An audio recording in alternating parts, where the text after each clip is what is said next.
ओम शांति। 28 नवंबर की बाबा की मुरली। पहले सुनेंगे मातेश्वरी जी के मधुर महावाक्य।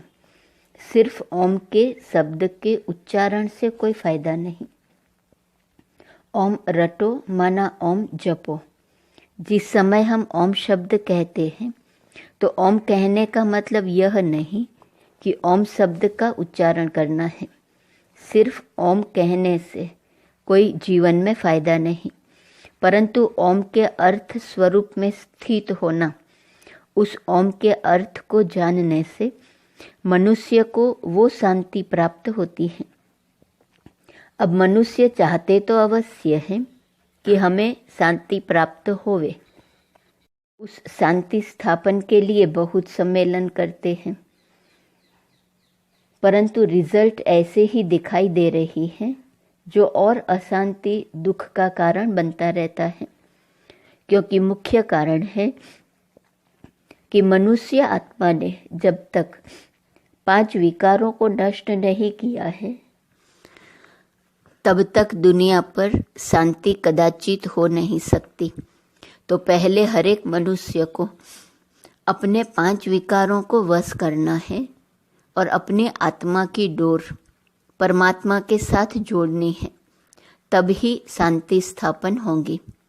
तो मनुष्य अपने आप से पूछे, मैंने अपने 5 विकारों को नष्ट किया है, उन्हों को जीतने का प्रयत्न किया है।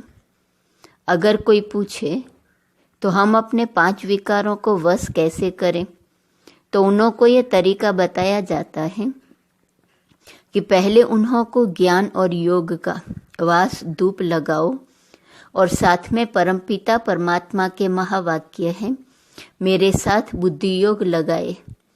मेरे बल को लेकर मुझ सर्वशक्तिवान प्रभु को याद करने से विकार हटते रहेंगे। अब इतनी चाहिए साधना जो खुद परमात्मा आकर हमें सिखाता है। अच्छा, आज की मुरली है बाबा की। मीठे बच्चे, ज्ञान है मक्खन, भक्ति है छाछ। बाप तुम्हें ज्ञान रूपी मक्खन देकर विश्व का मालिक बना देते हैं, इसलिए श्री कृष्ण के मुख में मक्खन दिखाते हैं। प्रश्न, निश्चय बुद्धि की परख क्या है? निश्चय के आधार पर क्या प्राप्ति होती है? उत्तर, निश्चय बुद्धि बच्चे समा पर फिदा होने वाले सच्चे परवाने होंगे, फेरी लगाने वाले नहीं।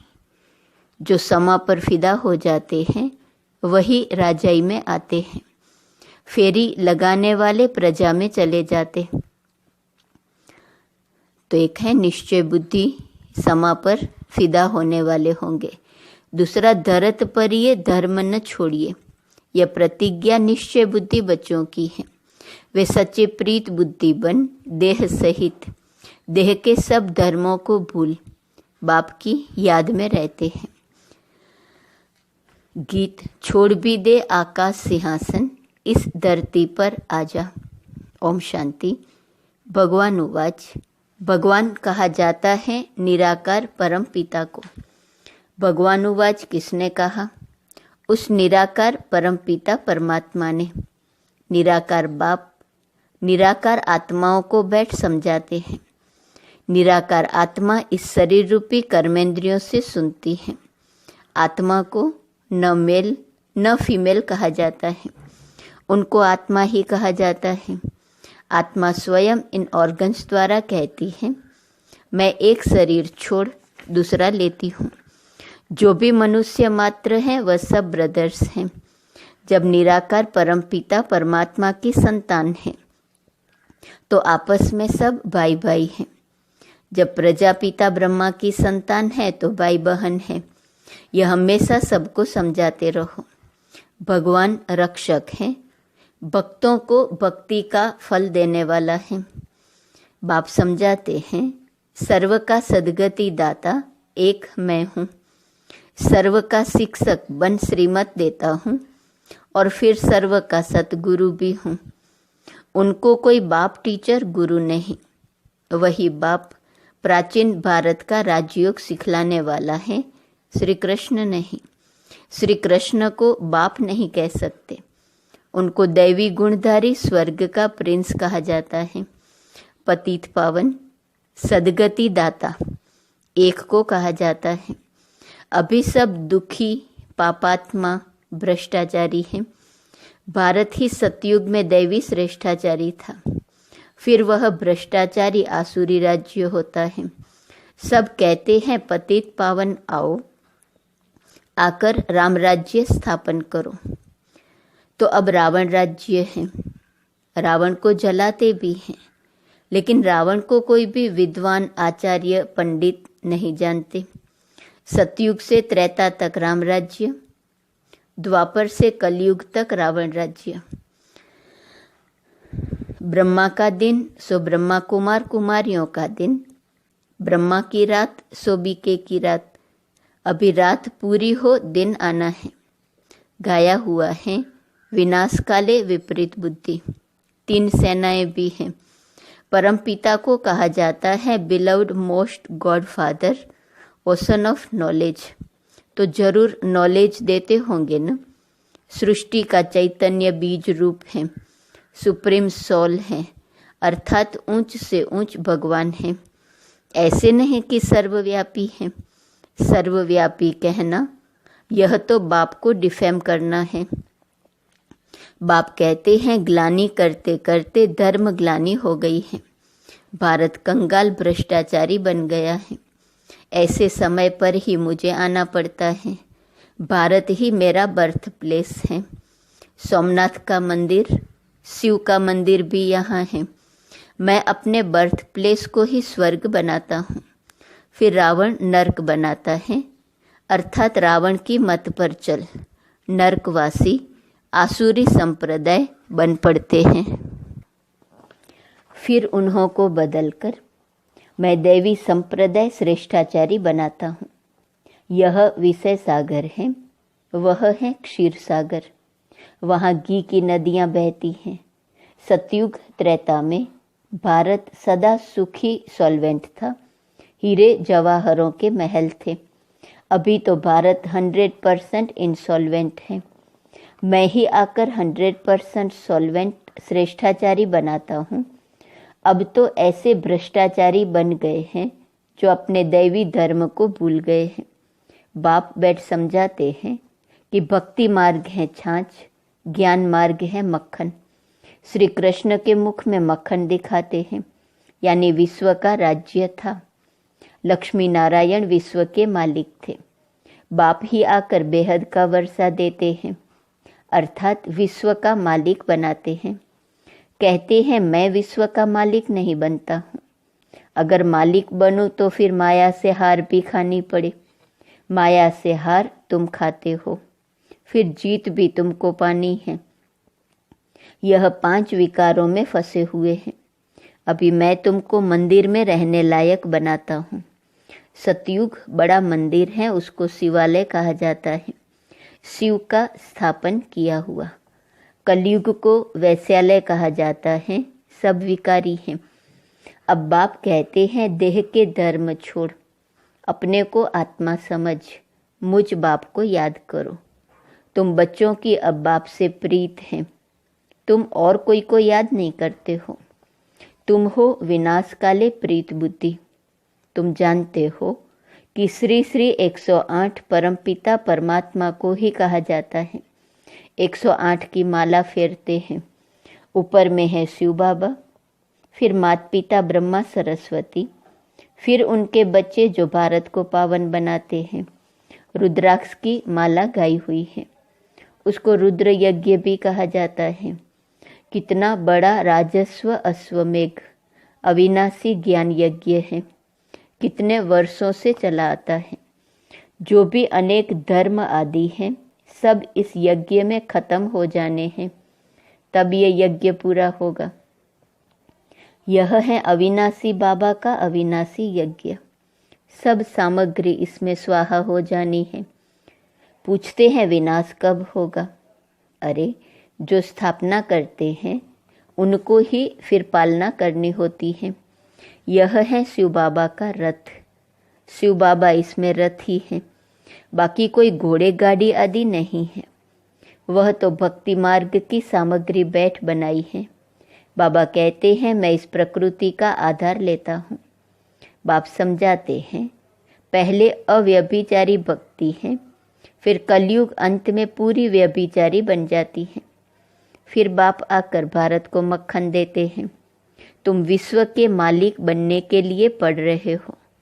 बाप आकर मक्खन खिलाते हैं। रावण राज्य में छाछ शुरू हो जाती है। ये सब समझने की बातें हैं। नए बच्चे तो इन बातों को समझ न सके। परमपिता परमात्मा को ज्ञान का सागर कहा जाता है। बाप कहते हैं मैं इस भक्ति मार्ग से किसी को भी नहीं मिलता हूँ। मैं जब आता हूँ तब ही आकर भक्तों को भक्ति का फल देता हूँ। मैं लिबरेटर बनता हूँ। दुख से छुड़ाकर सबको शांतिधाम सुखधाम ले जाता हूँ। निश्चय बुद्धि विजयंती, संशय बुद्धि विनशंती। बाप समा है, उस पर परवाने कोई तो एकदम फिदा हो जाते हैं, कोई फेरी पहन कर चले जाते हैं, समझते कुछ नहीं है। फिदा होने वाले बच्चे जानते हैं बरोबर बेहद के बाप से हमको बेहद का वर्षा मिलता है। जो सिर्फ फेरी पहन कर चले जाते हैं वह तो फिर प्रजा में ही नंबरवार आ जाएंगे। जो फिदा होते हैं वह वर्षा लेते हैं नंबरवार पुरुषार्थ अनुसार। पुरुषार्थ से ही प्रारब्ध मिलती है। ज्ञान का सागर एक ही बाप है, फिर ज्ञान प्रायः लोप हो जाता है। तुम सदगति को पा लेते हो। सतयुग त्रेता में कोई गुरु गोसाई आदि नहीं होते। अभी सब उस बाप को याद करते हैं क्योंकि वह है ओशन ऑफ नॉलेज। सबकी सदगति कर देते हैं। फिर हाहाकार बंद हो जय जयकार हो जाती है। तुम सृष्टि के आदि मध्य अंत को जानते हो। तुम अब त्रिकालदर्शी त्रिनेत्री बने हो। तुमको रचयिता और रचना के आदि मध्य अंत की सारी नॉलेज मिल रही है। यह कोई दंत कथा नहीं है। गीता के भगवान की गाई हुई, गीता है भगवान की गाई हुई, परंतु श्री कृष्ण का नाम डाल खंडन कर दिया है। तुम बच्चों को अब सबका कल्याण करना है। तुम हो शिव शक्ति सेना। वंदे मातरम गाया हुआ है। वंदना पवित्र की ही की जाती है। कन्या पवित्र है तो सब उनकी वंदना करते हैं। ससुर घर गई और विकारी बनी तो सबको माथा टेकती रहती है। सारा मदार पवित्रता पर है। भारत पवित्र गृहस्थ धर्म था, अभी अपवित्र गृहस्थ धर्म है। दुख ही दुख है। सतयुग में ऐसे नहीं होता। बाप बच्चों के लिए तीरी अर्थात हथेली पर बहिष्ठ ले आते हैं। गृहस्थ व्यवहार में रहते बाप से जीवन मुक्ति का वर्षा ले सकते हो। घर बार छोड़ने की कोई बात नहीं। सन्यासियों का निवृत्ति मार्ग अलग है। अब बाप से प्रतिज्ञा करते हैं बाबा हम पवित्र बन पवित्र दुनिया के मालिक जरूर बनेंगे। फिर धरत पर ये धर्म न छोड़िए। 5 विकारों का दान दो तो माया का ग्रहण छूटे। तब 16 कला संपूर्ण बनेंगे। सतयुग में है 16 कला संपूर्ण, संपूर्ण निर्विकारी। अब श्रीमत पर चलकर फिर से ऐसा बनना है। भगवान है ही गरीब निवास। साहूकार इस ज्ञान को उठा नहीं सकते क्योंकि वह तो समझते हैं हमको धन आदि बहुत हैं, हम तो स्वर्ग में बैठे हैं। इसलिए अबलाएं अहिल्याएं ही ज्ञान लेती हैं। भारत तो गरीब है, उनमें भी जो गरीब साधारण हैं उन्हों को ही बाप अपना बनाते हैं। उन्हों की ही तकदीर में है। सुदामा का मिसाल गाया हुआ है ना। साहूकारों को समझने की फुर्सत नहीं। राजेंद्र प्रसाद जो भारत के प्रथम राष्ट्रपति थे, उसके पास बच्चियां जाती थी, कहती थी बेहद के बाप को जानो तो तुम हीरे तुल्य बन जाएंगे। 7 रोज का कोर्स करो। कहता था हाँ बात तो बहुत अच्छी है, रिटायर होने के बाद कोर्स उठाऊंगा। रिटायर हुआ तो बोले बीमार हूँ। बड़े बड़े आदमियों को फुर्सत नहीं है। पहले जब 7 रोज का कोर्स पूरा करे तब नारायणी नशा चढ़े। ऐसे थोड़े ही रंग चढ़ेगा। 7 रोज के बाद पता चलता है यह लायक है व नहीं है। लायक होगा तो फिर पढ़ने के लिए पुरुषार्थ में लग जाएगा।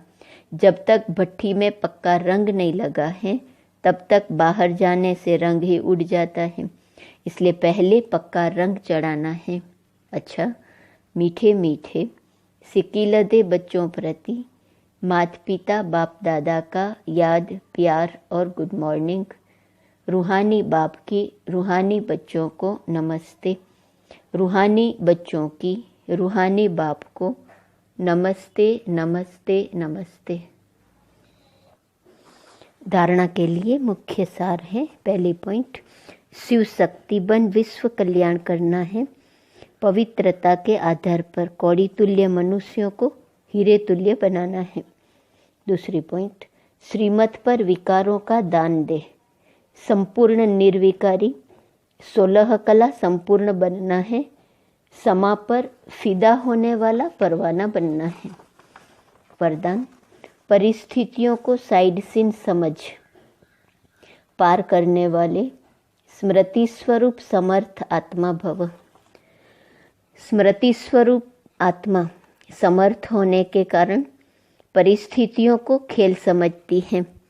बल कितनी भी बड़ी परिस्थिति हो, लेकिन समर्थ आत्मा के लिए मंजिल पर पहुंचने के लिए यह सब रास्ते के साइड सीन्स हैं।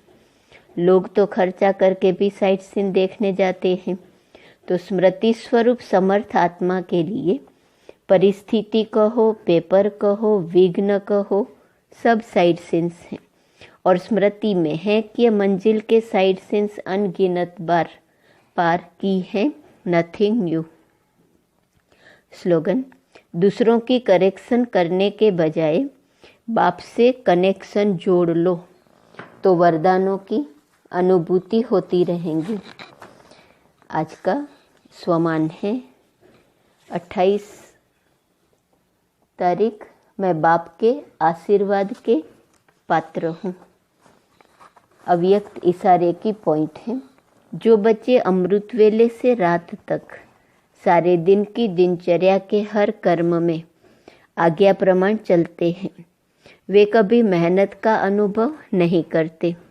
उन्हें आज्ञाकारी बनने का विशेष फल बाप के आशीर्वाद की अनुभूति होती है। उनका हर कर्म फलदायी हो जाता है। ओम शांति।